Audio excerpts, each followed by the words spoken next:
കുടിയേറ്റ സമൂഹങ്ങളോട് അമേരിക്കയും പാശ്ചാത്യ രാജ്യങ്ങൾ പൊതുവെയും കാണിക്കുന്ന അസഹിഷ്ണുത വർദ്ധിക്കുന്നതായാണ് കാണുന്നത്. ഇവിടെ പാശ്ചാത്യ രാജ്യങ്ങൾക്ക് കുടിയേറ്റ സമൂഹങ്ങളെ പൂർണ്ണമായി ഒഴിവാക്കാനാകുമെന്ന് കാണാൻ കഴിയില്ല. അവരുടെ അവകാശങ്ങൾ നിഷേധിക്കുന്ന സ്ഥിതി തുടരുമെന്നാണ് കാണേണ്ടത്. ഐക്യരാഷ്ട്ര സംഘടനയും മറ്റാഗോള സംഘടനകളും സാർവദേശീയ കരാറുകളും ദുർബലമാവുകയാണ്. ലോകത്തിൻ്റെ സാഹചര്യം നിങ്ങൾക്കെല്ലാവർക്കും അറിയാം. ഞാനിപ്പോൾ അതിലേക്ക് കൂടുതലായിട്ട് പോകുന്നില്ല. അന്തർദേശീയ വ്യവസ്ഥയ്ക്ക് നേതൃത്വം കൊടുത്തിരുന്ന വൻ ശക്തികൾ അതിനെ ദുർബലപ്പെടുത്താൻ ആകാവുന്നതെല്ലാം ചെയ്യുന്നതായിട്ടാണ് കാണുന്നത്. ലോകക്രമത്തിൽ വന്നിട്ടുള്ള ഈ ക്രമരാഹിത്യം ഏറ്റവും കൂടുതൽ പ്രതികൂലമായി ബാധിക്കുന്നത് പ്രവാസി സമൂഹത്തെയാണ്.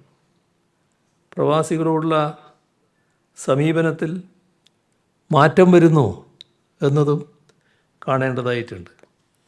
അനിശ്ചിതത്വം വർദ്ധിക്കുന്ന ഇതുപോലെയുള്ള സന്ദർഭങ്ങളിൽ മാതൃരാജ്യത്തെ ഭരണകൂടത്തിൻ്റെ ഉത്തരവാദിത്വം വലിയ തോതിൽ വർദ്ധിക്കുകയാണ്.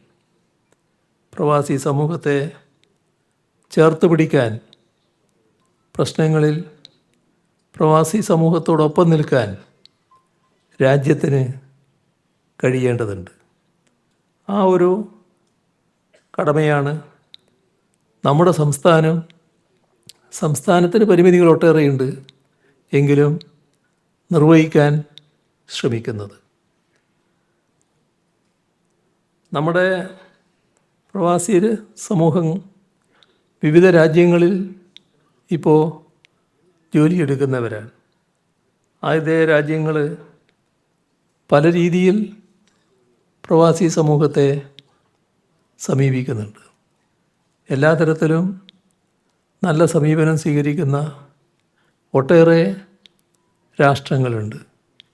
എന്നാൽ വ്യത്യസ്തങ്ങളായ അനുഭവങ്ങളും മനുഷ്യാവകാശവുമായി ബന്ധപ്പെട്ട, തൊഴിലവകാശങ്ങളുമായി ബന്ധപ്പെട്ട ചില ദുരനുഭവങ്ങൾ പ്രവാസി സമൂഹത്തിന് ചിലയിടത്ത് അനുഭവിക്കേണ്ടി വരുന്നുണ്ട് എന്നത് നാം ഗൗരവമായിട്ട് തന്നെ കാണേണ്ടതായിട്ടുണ്ട്. പ്രവാസികൾ തിരിച്ച് നാട്ടിൽ വരുമ്പോൾ ഇവിടെ പുനരധിവസിപ്പിക്കാൻ നാട്ടിലെ സർക്കാരുകൾക്ക് കൃത്യമായ പദ്ധതികൾ ഉണ്ടാവുക എന്നത് പ്രധാനമാണ്. നാം അതിനാണ് ശ്രമിച്ചു വരുന്നത്. നാട്ടിലും പ്രവാസികൾക്ക് നല്ല തരത്തിലുള്ള ഒരു നിലപാട് വേണ്ടതായിട്ടുണ്ട്. നാടുമായിട്ടുള്ള ബന്ധം നിലനിർത്താനും ഇവിടെ നല്ല രീതിയിൽ തങ്ങളുടെ സാന്നിധ്യം ഉറപ്പാക്കുന്നതിനും ആവശ്യമായ നടപടികളുണ്ടാവണം. വിവിധ തരത്തിലുള്ള നിക്ഷേപങ്ങൾ നാട്ടിലിപ്പോൾ വരുന്നുണ്ട്, സംരംഭങ്ങൾ വരുന്നുണ്ട്. അതിലെല്ലാം പ്രവാസി സഹോദരങ്ങൾക്കും നല്ല പങ്ക് വഹിക്കാൻ കഴിയും. അതിനെല്ലാം സഹായകരമായ നയങ്ങൾ നമ്മൾ ഇവിടെ ഇപ്പോൾ സ്വീകരിക്കുന്നുണ്ട്. രാജ്യത്ത് പൊതുവിൽ അത് സ്വീകരിക്കേണ്ടതായിട്ടുണ്ട് എന്നതാണ് കാണേണ്ടത്. സർക്കാരിൻ്റെ എല്ലാ വികസനക്ഷേമ വകുപ്പുകളും പ്രാദേശിക ഗവൺമെൻറ്റുകളും പ്രവാസി മിഷൻ പോലെയുള്ള സംവിധാനവുമായി സഹകരിച്ചുകൊണ്ടാണ് പോകുന്നത്. എല്ലാ പുനരധിവാസ പ്രവർത്തനങ്ങളെയും പ്രവാസി മിഷൻ ഏകോപിപ്പിക്കുകയാണ്. ഇവിടെ വിശദമായ സമീപന രേഖ അവതരിപ്പിക്കുന്നുണ്ട്. അതുമായി ബന്ധപ്പെട്ടുള്ള ചർച്ചകൾ നമുക്ക് നല്ല രീതിയിൽ നടത്താൻ ആകേണ്ടതായിട്ടുണ്ട്.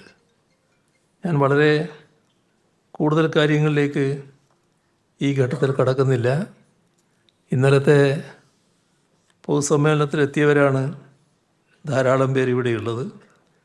നമുക്ക് കേരളത്തെ എല്ലാ അർത്ഥത്തിലും നമ്മുടെ രാജ്യത്തിനു മുന്നിലും ലോകത്തിനു മുന്നിലും ഒരു മാതൃകാ ഇടമാക്കി വളർത്താനുള്ള ശ്രമമാണ് നാം നടത്തിക്കൊണ്ടിരിക്കുന്നത്. നവകേരളം എന്നത് നാം ഉദ്ദേശിക്കുന്നത് വികസിത രാഷ്ട്രങ്ങളിലെ മധ്യവരുമാന രാഷ്ട്രങ്ങളിലെ ജീവിത നിലവാര തോതിലേക്ക് നമ്മുടെ കേരളത്തിൻ്റെ ജനങ്ങളുടെ ജീവിത നിലവാര തോത് ഉയർത്തുക എന്നതാണ്. അതൊരു സ്വപ്നമല്ല, നമുക്ക് യാഥാർത്ഥ്യമാക്കാൻ കഴിയുന്നൊരു കാര്യമാണ്. അതിനുതകുന്ന ഒട്ടേറെ കാര്യങ്ങൾ പ്രവാസി സഹോദരങ്ങൾക്കും പങ്കുവയ്ക്കാൻ കഴിയും. നല്ല രീതിയിൽ അതുമായി ബന്ധപ്പെട്ട കാര്യങ്ങൾ ഈ ചർച്ചയിൽ നിങ്ങൾ ഇന്നും നാളെയുമായി നല്ല രീതിയിലുള്ള നിർദ്ദേശങ്ങൾ സമർപ്പിക്കും എന്ന് പ്രതീക്ഷിക്കുകയാണ്. അതിൻ്റെ ഭാഗമായി മറ്റ് കാര്യങ്ങളിലേക്ക് കൂടുതലായിട്ട് ഞാൻ കടക്കുന്നില്ല. ഈ സമീപന രേഖയുടെ കരട് അതിൻ്റെ ഉള്ളടക്കത്തിലേക്ക് ഞാൻ കടക്കുന്നില്ല, അതിവിടെ അവതരിപ്പിക്കും. സമീപന രേഖയുടെ കരട് സമ്മേളനത്തിൻ്റെ പരിഗണനക്കായി സമർപ്പിക്കുന്നു. ഈ പ്രതിനിധി സമ്മേളനത്തിൻ്റെ ഔപചാരികമായ ഉദ്ഘാടനം നിർവഹിച്ചതായും അറിയിച്ചുകൊണ്ട് അവസാനിപ്പിക്കുന്നു. നിങ്ങൾക്കെൻ്റെ സ്നേഹാഭിവാദനങ്ങൾ.